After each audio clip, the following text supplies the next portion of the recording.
Hey guys, TG high court ఎగ్జామ్కి related ఒక video already first video upload చేశాను. Indian history topic అది 1857 revolt ఇంకా ఐఎన్సీ ఈ రెండు టాపిక్స్ ఒక వీడియో చేసి అప్లోడ్ చేశాను. ఇది సెకండ్ వీడియో. ఇందులో మనం సైన్స్ అండ్ టెక్నాలజీ గురించి చూద్దాము. సో ఎలా అడుగుతున్నారు క్వశ్చన్స్ అంటే యూనిట్స్ గురించి అడుగుతున్నాడు. ఇంకా ఒక క్వశ్చన్ సౌండ్ వేవ్ గురించి అడిగారు. ఎలా అంటే సౌండ్ వేవ్ దేంట్లో ట్రావెల్ చేయలేదు అని అడిగారు. అది వ్యాక్యూమ్లో ట్రావెల్ చేయలేదు. సో అంటే సాలిడ్, లిక్విడ్, గ్యాస్లో దేంట్లో ఫాస్ట్గా ట్రావెల్ చేస్తుంది అంటే సాలిడ్. సో ఇలాంటి క్వశ్చన్స్ అడుగుతున్నాడు. యూనిట్స్ మీద కొంచెం ఫోకస్ పెట్టండి. ఫిజిక్స్ టాపిక్స్ ఇవి. సో చూద్దాము. So vector, scalar. వెక్టార్ అంటే దేనికైతే డైరెక్షన్ ఉంటుందో దాన్ని వెక్టార్ అంటాము, దేనికైతే డైరెక్షన్ ఉండదో దాన్ని స్కేలార్ అంటాము. ఎగ్జాంపుల్ ఏంటంటే వెక్టార్కి వెలాసిటీ, స్కేలార్ అయితే స్పీడ్. స్పీడ్ మనము డైరెక్షన్ చెప్పామన్నమాట, జస్ట్ స్పీడ్ అని చెప్తాం. ఈ వెలాసిటీకి ఏదైనా డైరెక్షన్తో పాటు చెప్పాలన్నమాట. సో మనం యాక్సిలరేషన్ తీసుకున్నాం అనుకో, change in velocity by time అనమాట. అంటే v minus u by t. అదే ఫోర్స్ అనుకో, మాస్ ఇంటూ యాక్సిలరేషన్, ఈ యాక్సిలరేషన్ అనమాట. సో ఫోర్స్ది ఎస్ఐ యూనిట్ అడుగుతారు. ఏంది అంటే న్యూటన్ అనమాట. సో ఫోర్స్ది ఎస్ఐ యూనిట్ ఏది అంటే న్యూటన్. గుర్తుపెట్టుకొని ఇంపార్టెంట్ ఇది. వర్క్ అంటే ఫోర్స్ ఇంటూ డిస్ప్లేస్మెంట్ అనమాట.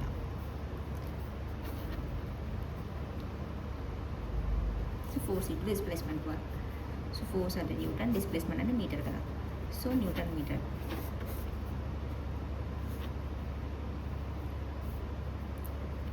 So work. తర్వాత పవర్.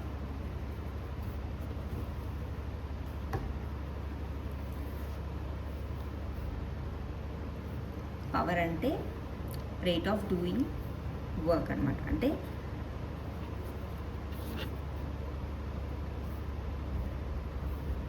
దీన్ని ఎస్ఐ యూనిట్ ఏది అంటే వ్యాట్. సో గుర్తుపెట్టుకోండి, పవర్ది వ్యాట్ అనమాట. ఫోర్స్ది న్యూటన్, పవర్ది వ్యాట్. ఎనర్జీ మనకి 2 టైప్స్ ఆఫ్ ఎనర్జీ ఉంటుంది. ఒకటి కైనెటిక్ ఎనర్జీ, ఇంకా పొటెన్షియల్ ఎనర్జీ ఉంటుంది. పొటెన్షియల్ ఎనర్జీ అంటే ఒక ఆబ్జెక్ట్ ఏదైతే ఒక ప్లేస్లో పెట్టి అలా ఉంచామనుకో, ఆ ఆబ్జెక్ట్కి mgh అనమాట. దాన్ని పొటెన్షియల్ ఎనర్జీ అంటారు. అండ్ కైనెటిక్ ఎనర్జీ అంటే మూమెంట్లో ఉన్నప్పుడు, ఒక ప్లేస్లో ఉన్నప్పుడు, అంటే వితౌట్ ఎనీ మూమెంట్ ఒక ప్లేస్లో ఉందనుకో, దాన్ని పొటెన్షియల్ ఎనర్జీ ఉన్నట్టు అనమాట. అక్కడ మూమెంట్లో ఉన్నప్పుడేమో కైనెటిక్ ఎనర్జీ అంటాం, ½ mv². అక్కడ energy due to it's position ఏమో ఇది, energy due to it's motion ఏమో ఇది. సో హీట్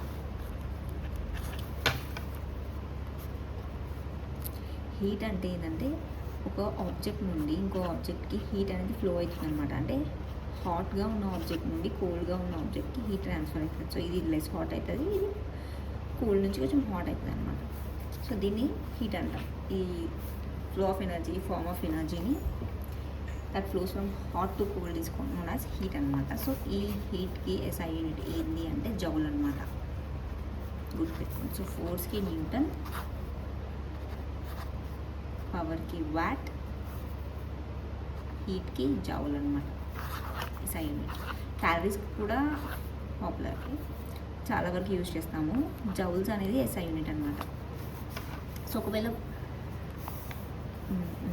ఇది సౌండ్ వేవ్ ఇంపార్టెంట్, ఆల్రెడీ అడిగారు కాబట్టి గుర్తుపెట్టుకోండి. సౌండ్ వేవ్ అనేది ఇది లాంగిట్యూడినల్ మెకానికల్ వేవ్ అనమాట.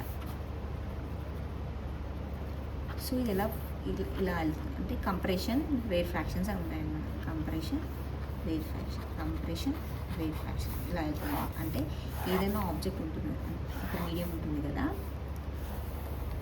దానికి ప్యారలల్గానే వెళ్తుంది అనమాట ఆ మూమెంట్ అనేది.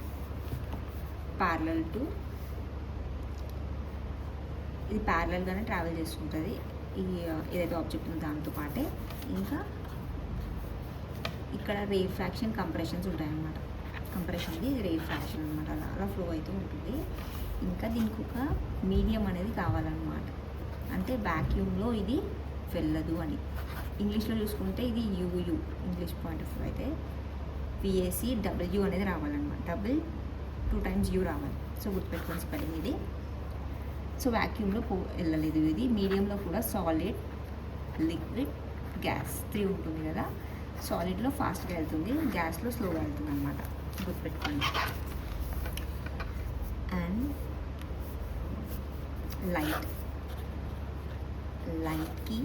లైట్ వ్యాక్యూమ్లో వెళ్తుందా అంటే వెళ్తుంది, ఎందుకంటే మనకు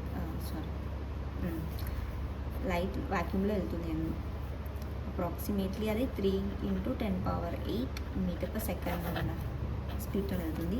అండ్ ఈ లైట్ అనేది ఇది లాంగిట్యూడల్ మెకానికల్ వేవ్ కదా, ఇది ట్రాన్స్వర్స్ ఇలా ఉంటుంది అన్నమాట, ప్యారలల్గా ఉంటుంది. ట్రాన్స్వర్స్ ఎలక్ట్రోమాగ్నెటిక్ వేవ్ ఇదేమో డైరెక్షన్ ఇలా వెళ్తుందో దానికి ప్యారలల్గానే వెళ్తుంటుంది కదా, ఇదేమో ఇలా వెళ్తుంది వేవ్, అంటే డైరెక్షన్ ఇది, కానీ ఇది మొత్తం ప్యారలల్గా ఉంటుంది మూమెంట్ అనేది. సో ఇలా వెళ్ళేదానికి ఇలా ప్యారలల్గా ఉంటుంది కదా. సో గుర్తుపెట్టుకోండి, ఇది ఇది పర్పెండిక్యులర్గా ఉంటుంది, ఇదేమో ప్యారలల్గా ఉంటుంది మూమెంట్ అనేది. ఆ వేవ్ అనేది డైరెక్షన్కి ప్యారలల్, ఇది పర్పెండిక్యులర్. ఇది ట్రాన్స్వర్స్ ఎలక్ట్రోమాగ్నెటిక్ వేవ్, ఇది 3 × 10⁸ మీటర్స్/సెకండ్ స్పీడ్లో వెళ్తుంది. So SI unit of power ఏంది? Watt. Sound wave cannot travel through vacuum అనమాట. అండ్ ఒకవేళ పెన్సిల్ని మనము వాటర్లో డిప్ చేసామనుకో, వాటర్లో సబ్మర్జ్ చేసామనుకో, అది కొంచెం బెండ్ అయినట్టు అనిపిస్తుంది. బికాస్ ఆఫ్ వాట్ అంటే బికాస్ ఆఫ్ రిఫ్రాక్షన్ అనమాట. సో రిఫ్రాక్షన్ ఇండెక్స్ అంటే ఏంది? N = C/V. అంటే C అంటే ఏంది? ఇందాక చదివాం కదా, 3 × 10⁸ మీటర్స్/సెకండ్ అంటారు లైట్ అది. సో అక్కడ C/V, ఇదేమో వాక్యూమ్లోది, ఇదేమో ఏదైనా మీడియంలో.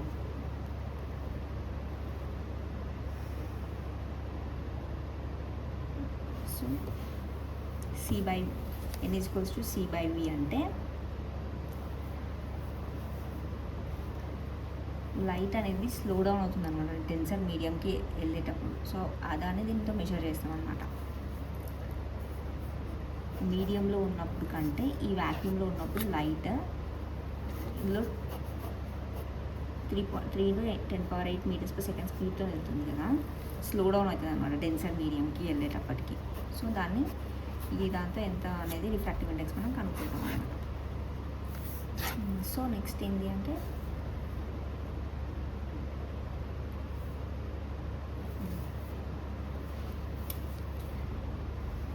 Newton first law of motion దేని గురించి చెప్తుంది అని అన్నారు. సో న్యూటన్స్ మనం 3 లాస్ ఉంటాయి కదా, first law, second law, third law. First law ఏంటంటే ఇనర్షియా గురించి చెప్తుంది అనమాట. సెకండ్ లా ఫోర్స్ గురించి చెప్తుంది. థర్డ్ లా దేని గురించి చెప్తుందంటే మనకి ఈక్వల్ అండ్ ఆపోజిట్ రియాక్షన్ అని మాట్లాడతాం కదా, దాని గురించి చెప్తుంది అనమాట, గుర్తుపెట్టుకోండి. So law of inertia, law of force, action reaction గురించి థర్డ్ లా చెప్తుంది అనమాట. First law, second law and third law. So first law ఇక్కడ ఏమవుతుందంటే ఏదన్నా ఆబ్జెక్ట్ని మనం ఒక ప్లేస్లో పెట్టామనుకో, ఆబ్జెక్ట్ అనేది అలా రెస్ట్లోనే ఉంటుంది, లేకపోతే మోషన్లోనే ఉంటుంది, unless and external force hits it. అప్పటి వరకు ఆ ఆబ్జెక్ట్ రెస్ట్లో కానీ మోషన్ కానీ ఏదైతే అది ఉంటుందో దాంట్లోనే ఉంటుంది, unless and external force hits it. ఒకవేళ ఎగ్జాంపుల్ చెప్పాలంటే ఫస్ట్ లాకి, ఇప్పుడు మనం బస్సులో వెళ్తున్నాం, బస్సులో వెళ్ళేటప్పుడు స్టార్ట్ అయ్యేటప్పుడు అది ముందుకెళ్ళేటప్పుడు మనం అది జర్కిస్తుంది కదా, బస్ అనేది స్టార్ట్ అయ్యేటప్పుడు ఇట్లా జిప్పని ఫ్రంట్కి వెళ్ళేటప్పుడు మనం బ్యాక్కి వెళ్తాం అనమాట. అదే ఒకవేళ ఆ బస్సు ఒకవేళ ఆగిందనుకో సడన్గా, మనము అది ఆగిపోతే మనం ముందుకు జరుపుతాం. సో ఇది అనమాట ఇనర్షియా. అది ఏ మూమెంట్లో ఉంటామో దాని మూమెంట్లోనే వెళ్తాం మనము, అన్లెస్ అండ్ ఎక్స్టర్నల్ ఫోర్స్ మనం హిట్ అయ్యే వరకు మనం అదే దాంట్లో ఉంటాము అనేది లా ఆఫ్ ఇనర్షియా అనమాట. లా ఆఫ్ ఫోర్స్ అంటే ఏంటంటే ఫోర్స్ = మాస్ × యాక్సిలరేషన్, లేకపోతే మూమెంటమ్ = మాస్ × వెలాసిటీ అనమాట. సో ఇదేంటంటే సెకండ్లో ఎగ్జాంపుల్ చెప్పాలంటే, ఒకవేళ క్రికెటర్కి ఏదైనా బాల్ పట్టుకోవాలి అనుకో, అతను ఏం చేస్తాడంటే తన హ్యాండ్ని పైకి తీసుకొస్తాడనమాట. తన హ్యాండ్ని పైకి తీసుకొచ్చి దూరం వెనకాలకి తీసుకొచ్చి అప్పుడు ఆ బాల్ని పట్టుకోవడానికి కొంచెం వెనకాలకి తీసుకెళ్ళి పట్టుకోనికి ట్రై చేస్తాడు. ఎందుకు అంటే ఒకవేళ టైమ్ ఇంక్రీజ్ చేశాడు అనుకో, అప్పుడు ఇంపాక్ట్ అనేది తక్కువ ఉంటుంది అనమాట. బ్యాక్కి తీసుకెళ్ళేసరికి ఏదైతే ఫోర్స్తో వస్తుందో బాల్ అది అనేది కొంచెం తక్కువ ఇంపాక్ట్ పడుతుంది. సో అది force equals to mass into acceleration, momentum equal to force into velocity అనమాట. ఈ దాంతో ఉంటుంది. అండ్ థర్డ్లో ఏంటంటే యాక్షన్ రియాక్షన్.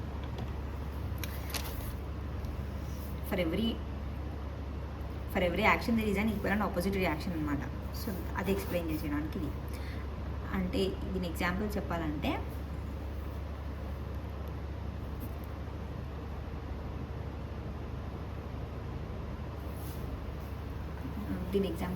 ఒకవేళ స్విమ్మింగ్ చేసేటప్పుడు మనము వాటర్ని మనం వెనకాలకి పుష్ చేస్తే మనం ముందుకు వెళ్తాం. సో ఈ ఎగ్జాంపుల్ అనమాట అండి. మనం వెనకాలకి పుష్ చేస్తే అదే ఫోర్స్తో మనం ఫ్రంట్ వెళ్తాం, ముందుకు వెళ్తాం. సో అదనమాట ఈ 3 ఎగ్జాంపుల్స్. న్యూటన్ లాస్ ఇది కూడా ఇంపార్టెంట్, గుర్తుపెట్టుకోండి. అడిగారు అనుకుంటాం ప్రీవియస్ ఇయర్ క్వశ్చన్ పేపర్లో. సో గుర్తుపెట్టుకోండి. ఇంకా ఏం అడిగారంటే ఒకవేళ energy stored in a water collected in a dam. ఒక డ్యామ్లో వాటర్ ఉంది. ఆ వాటర్, సో ఈ డ్యామ్లో వాటర్ ఉంది కదా, సో దీంట్లో ఏం ఎనర్జీ ఉంటుంది అంటే అక్కడ పొటెన్షియల్ ఎనర్జీ ఉంటుంది అని అర్థం. ఎందుకంటే అక్కడ అది రెస్ట్లో ఉంది, అంటే అది ఒక ప్లేస్లో ఉంది, ఇట్లా మూమెంట్లో, ఇట్లా వాటర్ అనేది మూమెంట్లో లేదు. సో అక్కడ పొటెన్షియల్ ఎనర్జీ ఉన్నట్టు అనమాట. By virtue of its position or configuration బట్టి ఉండేదాన్ని ఆ ఎనర్జీని మనం పొటెన్షియల్ ఎనర్జీ అంటాము. ఇంకా మిర్రర్స్. ఇప్పుడు మనము రేర్ వ్యూ కోసం, వెహికల్స్ మీద రేర్ వ్యూ కోసం మిర్రర్స్ ఉంటాయి కదా, ఆ మిర్రర్ కాన్వెక్స్ మిర్రర్స్ అనమాట. ఏ మిర్రర్స్ అని అడుగుతారు? కాన్వెక్స్ మిర్రర్స్ అనమాట. రేర్ వ్యూ కోసం పెడతారు, మనకు మొత్తం కనిపించడానికి, వైడర్ వ్యూ అంతా కనిపించడానికి హెల్ప్ అవుతుంది. ఇంకా ఓమ్స్లో అయింది అంటే V=IR అనమాట. V=IR అంటే వోల్టేజ్ కరెంట్ ఇంటూ రెసిస్టెంట్ అనమాట. ఒకవేళ length of the wire increase చేస్తే రెసిస్టెన్స్ పెరుగుతుందా లేదా అని అడుగుతారు. లెంత్ పెరిగితే రెసిస్టెన్స్ కూడా పెరుగుతుంది అనమాట. గుర్తుపెట్టుకోండి, లెంత్ పెరిగితే రెసిస్టెన్స్ కూడా పెరుగుతుంది. స్పెసిఫిక్ హీట్ అంటే ఏంటి అని అడుగుతారు. స్పెసిఫిక్ హీట్ అంటే ఏం లేదు, ఏదైనా ఒక ఆబ్జెక్ట్ది ఒక మాస్ ఎంత 1 kg mass 1 degree centigrade temperature పెంచడానికి మనం ఎంతైతే ఒక సబ్స్టెన్స్ 1 kg ఆఫ్ ఏ సబ్స్టెన్స్కి 1 degree సెంటీగ్రేడ్ రైజ్ చేయడానికి మనం ఎంత అమౌంట్ ఆఫ్ హీట్ కావాలో ఆ హీట్ని స్పెసిఫిక్ హీట్ అంటారు అన్నమాట. గుర్తుపెట్టుకోండి.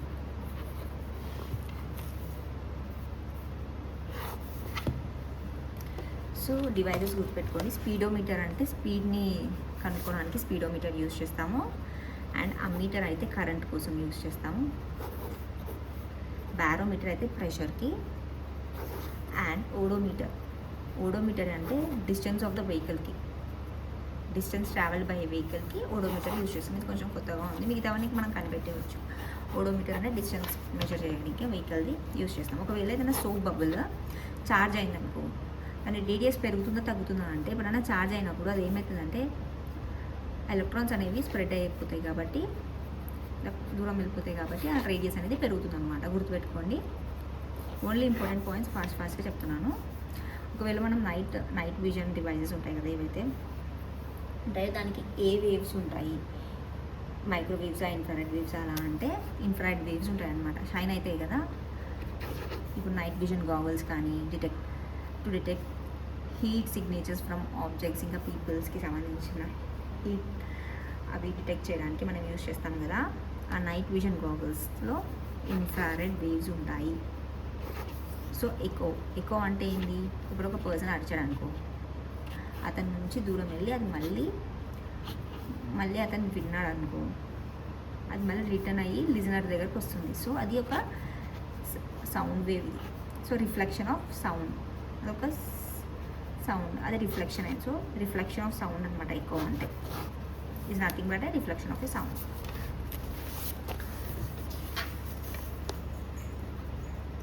సో ఒక వ్యాక్యూమ్లో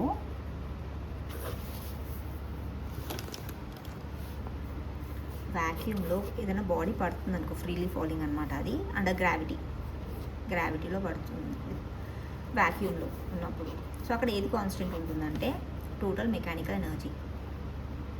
అంటే potential energy plus kinetic energy అనేది కాన్స్టెంట్గానే ఉంటుంది. ఎవ్రీ పాయింట్లో పొటెన్షియల్ ఎనర్జీ కైనటిక్ ఎనర్జీ కాన్స్టెంట్గానే ఉంటుంది అనమాట, ఎవ్రీ పాయింట్లో గుర్తుపెట్టుకోండి. అండ్ ల్యూమినస్ ఇంటెన్సిటీకి ఎస్ఐ యూనిట్ ఇది అని అడుగుతారు, క్యాండిలా. సో స్పెసిఫిక్ డెఫినేషన్ ఇచ్చి వాట్ ఈస్ దిస్ అని అడుగుతారు, అట్లా స్పెసిఫిక్ హీట్ అని గుర్తుపెట్టుకోండి. 1 kg substance 1 kg మాస్కి 1 degree centigrade పెంచాలంటే మనం ప్రొవైడ్ చేసే హీట్ని స్పెసిఫిక్ హీట్ అంటాం అనమాట.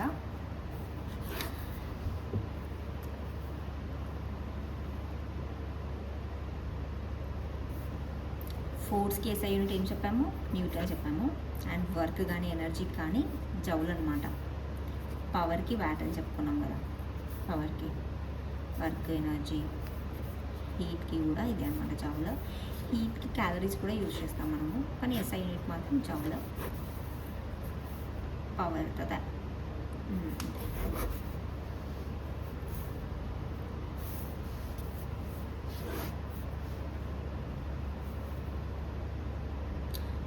ఒక బుక్ లైయింగ్ ఇన్ టేబుల్, దానికి అది దేనికి ఎగ్జాంపుల్ అంటే ఇనర్షియా ఆఫ్ రెస్ట్ అనమాట. అది ఇనర్షియా ఆఫ్ రెస్ట్ అనమాట. అది ఆ పొజిషన్లోనే ఉంటుంది unless and external forces applied on it. So అది ఇనర్షియా ఆఫ్ రెస్ట్ అనమాట. సో హీట్ ట్రాన్స్ఫర్ అయ్యేటప్పుడు దేనికి మీడియం అవసరం లేదు. సో హీట్ ట్రాన్స్ఫర్ అయ్యేటప్పుడు రేడియేషన్కి అవసరం లేదు. ఎందుకంటే అంటే రేడియేషన్, కన్వెన్షన్, కండక్షన్ 3 ఉంటాయి కదా. వీటికి కన్వెన్షన్కి కావాలన్నమాట. కాకపోతే ఈ రేడియేషన్కి అవసరం లేదు. ఎందుకంటే మనము సన్ నుండి ఎర్త్కి వచ్చేటప్పుడు అది రేడియేషన్ ఇక్కడ స్పేస్లో వ్యాక్యూమ్ ఉంటుంది. సో అయినా కూడా దాటుకొని వస్తుంది కదా. సో రేడియేషన్కి అవసరం లేదు. కండక్షన్, కన్వెన్షన్కి కావాలన్నమాట medium.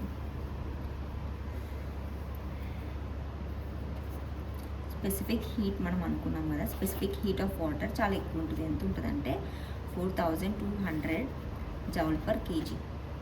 So 4200 joule per KG ఉంటుంది అనమాట. గుర్తుపెట్టుకోండి, స్పెసిఫిక్ హీట్ ఆఫ్ వాటర్ 4200 అనమాట జౌల్ పర్ కేజీ కెల్విన్.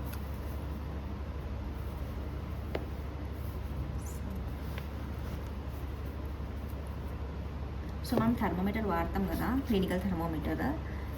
అది ఏ టెంపరేచర్ రేంజ్లో ఉంటుంది అంటే 35 to 42 డిగ్రీ సెంటిగ్రేడ్ రేంజ్లో ఉంటుంది. ఎందుకంటే ఈ టెంపరేచర్లోనే హ్యూమన్ బాడీ రేంజ్ ఉంటుంది కాబట్టి. సో అది అలా ఉంటుంది అనమాట.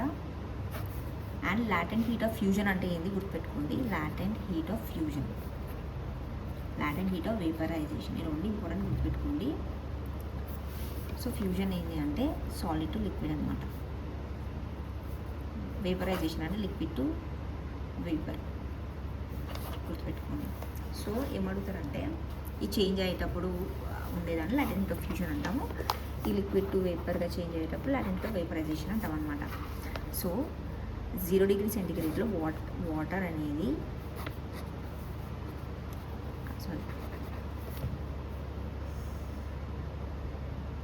0 degree సెంటిగ్రేడ్ ఉన్నప్పుడు ఏదైనా చేంజ్ ఆఫ్ స్టేట్ అవుతుంది కదా. ఇప్పుడు టెంపరేచర్ అనేది 0 degree ఉన్నప్పుడు ఏమవుతుంది, ఐస్ అనేది మెల్ట్ అయ్యి వాటర్ అవుతుంది కదా.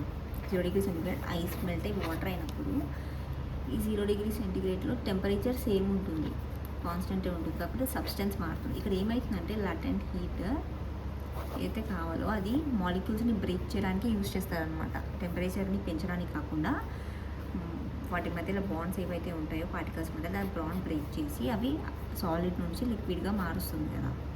సో దానికి యూజ్ చేస్తాం అన్నమాట ఎనర్జీని. సో టెంపరేచర్ అనేది పెరగదన్నమాట ఇక్కడ. సో 0 degree సెంటిగ్రేడ్లో ఇది మెల్ట్ అయినప్పుడు సేమ్ టెంపరేచర్ ఉంటుంది వాటర్కి కూడా.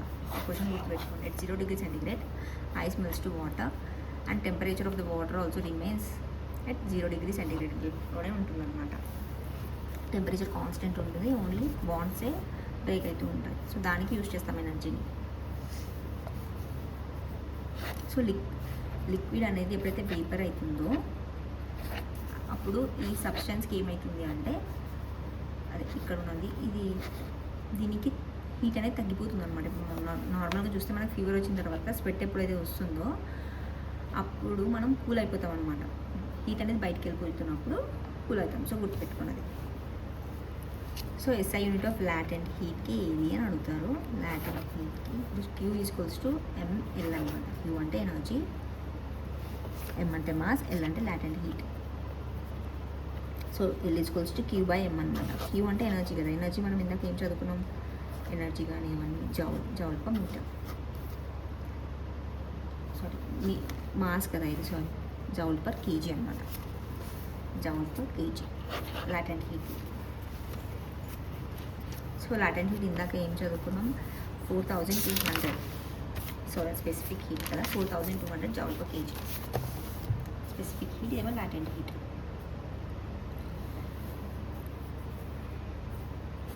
So latent heat of fusion,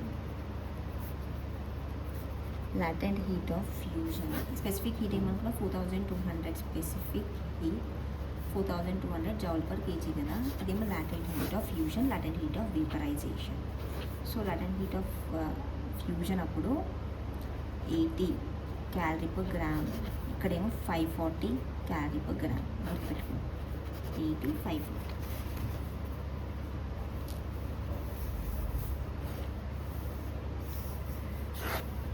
so ఇక్కడ వరకు అన్నీ యూనిట్స్ ఎలా అడుగుతున్నా. సో బేసిక్ అన్నీ చెప్పేసాను నేను.